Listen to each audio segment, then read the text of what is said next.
गर्मी में दो सहेलियां सीमा और शीतल हाथों में शॉपिंग बैग लिए बाजार में गोलगप्पे खा रही हैं। वहीं थोड़ी सी दूरी पर आशा अपने बेटे पवन के साथ ठेले पर सब्जी बेच रही है। वो सब्जी बेचने वाली को देख रही हूँ, वो औरत अपने बेटे का रिश्ता लेकर आई थी मेरे घर। मैंने तो अपनी माँ को साफ साफ कह दिया, मैं ऐसे गरीब सब्जी बेचने वाले ससुराल बिल्कुल नहीं जाने वाली। इन गरीबों से अगर मैंने एक एसी लाने को कह दिया ना, तो आने वाली गर्मी में ये लोग मेरे लिए एक एसी तक नहीं ला पाएंगे। इतना बोलकर सीमा शीतल के साथ गोलगप्पे खाकर घर आती है। इस तरह 2 दिन बीत जाते हैं और एक दिन शीतल अपनी माँ के साथ बाजार आती है। बहन आपकी सब्जी। अरे मैं तो पैसे घर पर ही भूल गई, घर में सब्जी भी नहीं है, अब क्या करूं। अरे कोई बात नहीं बहन, पैसे नहीं है तो अभी सब्जी ले जाओ, फिर कभी दे देना। हाँ जी माता जी, आप फिर कभी दे जाइएगा, हम तो यहीं ठेला लगाते हैं। पवन और आशा का ये बर्ताव शांति शीतल को काफी पसंद आता है। इसी तरह कुछ दिन बीत जाते हैं और एक बार फिर शीतल सब्जी लेने आशा के पास आती है। तुम सब्जी वाले इतनी बेईमानी करते हो, इसीलिए तुम्हें तरक्की नहीं होती। मैंने तुम्हें 500 का नोट दिया है और तुमने सब्जी में भी तोल मारा है। लगी नहीं रहा है कि 2 किलो टमाटर है। आंटी भगवान से डरो, अभी अभी मैंने सब्जी का ठेला लगाया है, मेरे पास एक भी 500 का नोट नहीं है।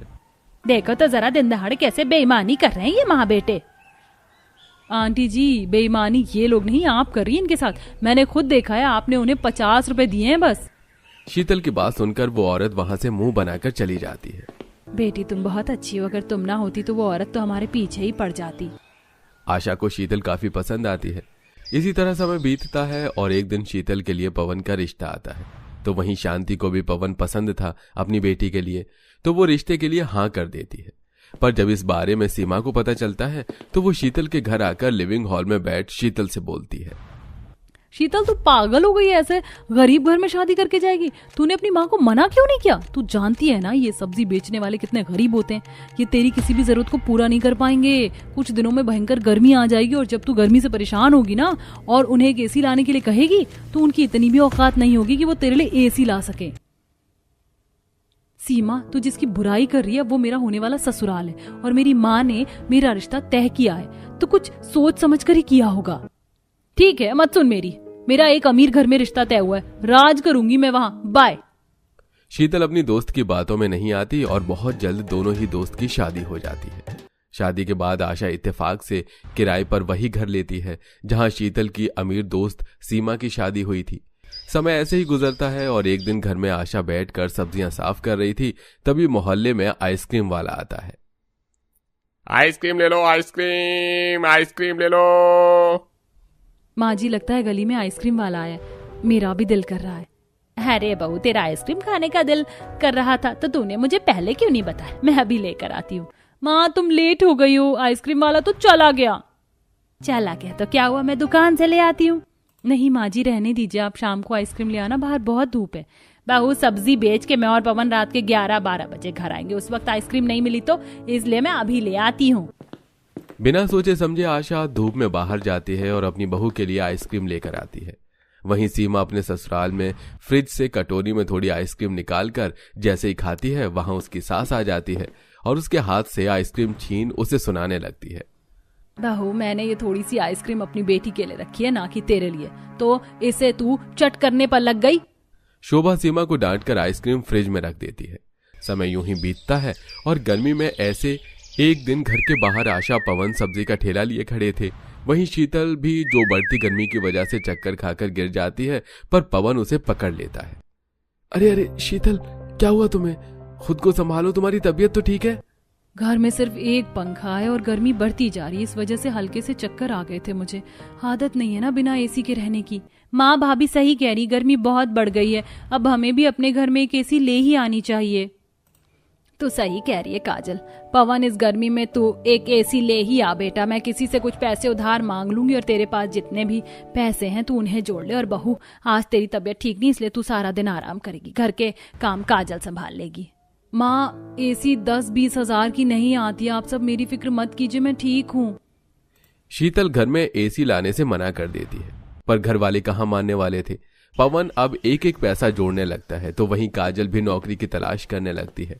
तो वहीं सीमा एसी चलाकर कमरे में आराम कर रही होती है और तभी वहां शोभा आकर एसी बंद कर देती है। देख रही है करिश्मा बेटा, यहाँ तेरी भाभी एसी चलाकर आराम फरमा रही है और तू वहाँ भूख से मर रही है। एसी चलाकर लेटी क्यों है? उठकर मेरी बेटी के लिए खाना बना। माँ जी आज मेरी तबीयत कुछ ठीक नहीं, इसलिए थोड़ी देर एसी चलाकर आराम कर रही थी। ये कैसी तबीयत है जो एसी चलाकर ही ठीक होगी? बहानेबाजी बंद करो और मेरे लिए खाना बनाओ। बीमार होने के बाद भी सीमा के ससुराल वालों को उस पर तरस नहीं आता। समय ऐसे ही बीतता है और इस बीतते समय में पवन और आशा सुबह से देर रात सब्जियां बेचती। यहाँ तक कि कई बार पवन ठेला लेकर जाता तो वहीं आशा सिर पर टोकरियां लेकर गलियों में जाती। वहीं काजल घर में ही बच्चों को ट्यूशन पढ़ाने लगती है और इस तरह से सब पैसे जोड़ते हैं। और एक दिन शीतल सीमा से उसके मिलने घर आती है। अपने दोस्त को देख सीमा एक बार फिर एसी चला देती है और अपने दोस्त के लिए चाय, नमकीन, बिस्किट लेकर आती है। पहली बार तू मेरे घर आई है, जबकि हम दोनों पड़ोस में ही रहते हैं। ये नहीं कि मौका मिलते ही आ जाऊं। हाँ बहू, मौका मिलते ही आ जाओ ताकि ये महारानी एसी चलाकर बैठ सके। इसको कितनी बार मैंने समझाया कि एसी तभी चलेगा जब मेरा बेटा आएगा, पर यह है कि मानती ही नहीं है। इतना बोलकर शोभा एसी बंद कर देती है और वहां से चली जाती है। शोभा का ये बर्ताव देखकर शीतल को बड़ा अजीब लगता है, तो वहीं सीमा की नजरें शर्म से झुक जाती हैं। इसी तरह कुछ दिन और बीत जाते हैं और शीतल के ससुराल वाले कुछ पैसे जोड़ते हैं। ऐसे ही एक दिन शीतल फिर चक्कर खाकर गिर जाती है और काजल डॉक्टर को बुलाकर लाती है, जहां उसे खुशखबरी मिलती है। और तभी आशा और पवन सब्जी बेचकर बची सब्जी की टोकरी लेकर अंदर आते हैं। माँ खुश हो जाओ, बहुत जल्दी तुम दादी बनने वाली हो। बहू तूने तो मुझे दुनिया की सबसे बड़ी खुशखबरी दे दी। पवन, मैंने तुझे एसी लाने के लिए बोला था, क्या हुआ? माँ चिंता मत करो, इस महीने एसी आ जाएगा। शीतल की प्रेगनेंसी से पूरा परिवार काफी खुश होता है। और एक दिन जब शीतल सब्जियां बैठकर साफ कर रही थी तो उसकी अचानक तबीयत खराब हो जाती है।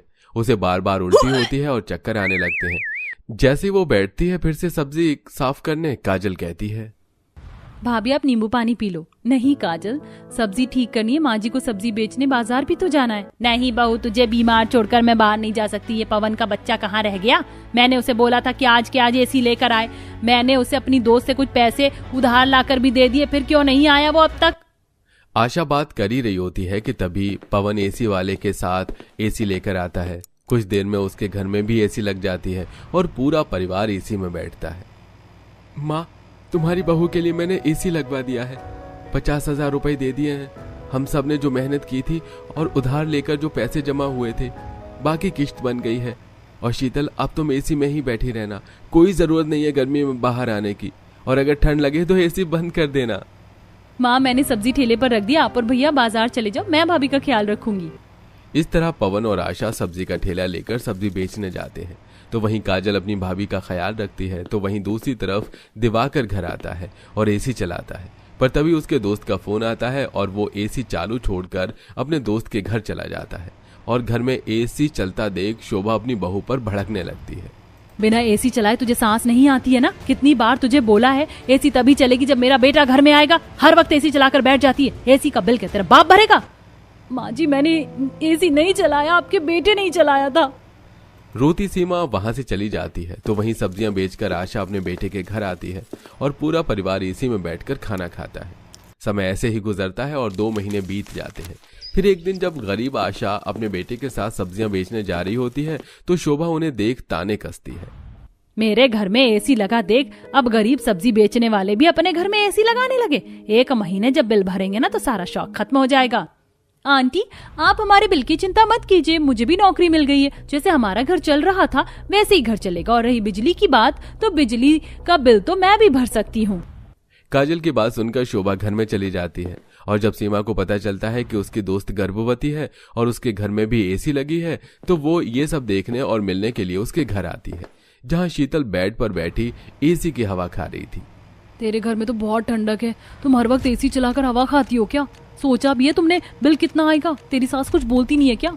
अपनी सास का मैं तुझे क्या ही बताऊं, देखा ही होगा तूने मेरी सास मेरी कितनी परवाह करती है। ये एसी भी उन्हीं की लगवाई हुई है और कहती है बिल की टेंशन मैं ना लूं। बेटा, एसी लगवाई इसलिए ताकि गर्मी से बच सके। तुम नाश्ता करो, मुझे सब्जी बेचने जाना है। इतना बोलकर आशा बैठकर सब्जी ठीक करने लगती है और ये सब देखकर सीमा को अपनी गलती का एहसास होता है। आंटी जी, शीतल, आप दोनों मुझे माफ कर दो। काश कि मैंने ये रिश्ता ना ठुकराया होता तो मैं इस घर की बहू होती। और आज जो शीतल जिंदगी जी रही है वो जिंदगी मैं जीती। पर अपने लालच और घमंड के चक्कर में मैंने अपने पैरों पर कुल्हाड़ी मार ली। शीतल, तुम बहुत किस्मत वाली हो जो तुम्हें इतना अच्छा घर मिला। उस दिन शीतल के घर जाकर आशा का बर्ताव और गरीब सब्जी बेचने वाले के घर एसी देखकर सीमा को एहसास होता है कि उसने ये रिश्ता ठुकराकर कितनी बड़ी गलती की थी। नई नवेली सोनिया सुबह सुबह अपने ससुराल के गार्डन में गमले में पानी डाल रही होती है। तभी उसे देख उसकी गरीब सहेली कहती है, अरे तुम भी शादी करके यहीं आई हो, शादी की बहुत बहुत शुभकामनाएं सोनिया तुम्हें। नहीं तो तुम मेरे घर के सामने? अच्छा माँ जी, जिस लड़की की शादी की बात कर रही थी वो तुम ही हो। अरे सोनिया तू ये सब छोड़, मुझे बहुत खुशी है कि हम दोनों सहेलियां शादी करके आमने सामने रह रही है। आज तो तेरी पहली रसोई होगी ना? मेरी भी है क्योंकि। हाँ तो मुझे बताने की जरूरत नहीं है कि तेरी भी पहली रसोई है। वैसे भी अभी मुझे अपनी पहली रसोई का खाना बनाना है। और हाँ, मुझसे सहेली वहेली का नाता जोड़ने की कोशिश मत कर। कहाँ तू पहले भी गरीब थी और आज भी गरीब ससुराल में रह रही है, लेकिन मैं और भी ज्यादा अमीर ससुराल में रहने आई हूँ। और पता है मेरे ससुराल के कोने कोने में एसी लगा हुआ है, यहाँ तक कि रसोई में भी। मैं आराम से अपनी पहली रसोई का खाना बनाऊंगी। अच्छी बात है कि तेरे पूरे घर में एसी लगा हुआ है। सो सैड, तुम्हारे घर में तो एसी भी नहीं होगा। अच्छा अब मैं चलती हूँ, मुझे लेट हो रहा है। इतरा कर सोनिया वहां से चली जाती है। तभी नीतू की सास गायत्री चूल्हा और सारे बर्तन घर के बराबर में जो आम का बगीचा होता है वहां आम के पेड़ के नीचे रखकर छोटी सी रसोई तैयार कर देती है। माँ जी आपने रसोई बाहर क्यों निकाल दी? अरे बहू, मैं वहां अंदर खाना बना बना कर पसीने में तर हो जाती हूँ। मैं नहीं चाहती तू आकर अंदर परेशान हो, इसीलिए मैंने इस आम के पेड़ के नीचे बना दिया है। आम के पेड़ की ठंडी छांव में तू आराम से पहली रसोई करना। अरे हाँ माँ जी, ये तो बहुत अच्छी तरकीब है। अब मैं खाना बनाना शुरू करती हूँ। तब नीतू आम के पेड़ से पत्थर मारकर कच्चे आम तोड़ती है, जिससे वो आम रस बनाकर तैयार कर देती है और फिर चूल्हे पर छोले बनाती है। तभी अपनी रसोई की खिड़की से खाना बनाते हुए अमीर सहेली कहती है, मुझे नहीं पता था कि तुम अपनी पहली रसोई आम के बगीचे में कर रही होगी। ओह माय गॉड, तुम्हारे घर में तो रसोई भी नहीं है। सो गरीब नो यू। ऐसी बात नहीं है, लेकिन माँ जी ने मेरी फिक्र करते हुए रसोई बाहर कर दी। आम के पेड़ के नीचे खाना बनाने में कोई गर्मी नहीं लगती, यहाँ ठंडक रहती है। अच्छा, मेरी रसोई में तो एसी लगी हुई है और तुम्हारे यहाँ नेचर वाली एसी लगी है, जिससे धूप निकलने पर बाद में भयंकर गर्मी भी लगेगी। वैसे मेरा खाना बन गया है तो अब मैं चलती हूँ। बातों बातों में सोनिया खाने में नमक ही नहीं डालती और अपने ससुराल वालों को ऐसे ही परोस देती है। बिना नमक का खाना खाकर ससुराल वालों का मुंह बन जाता है।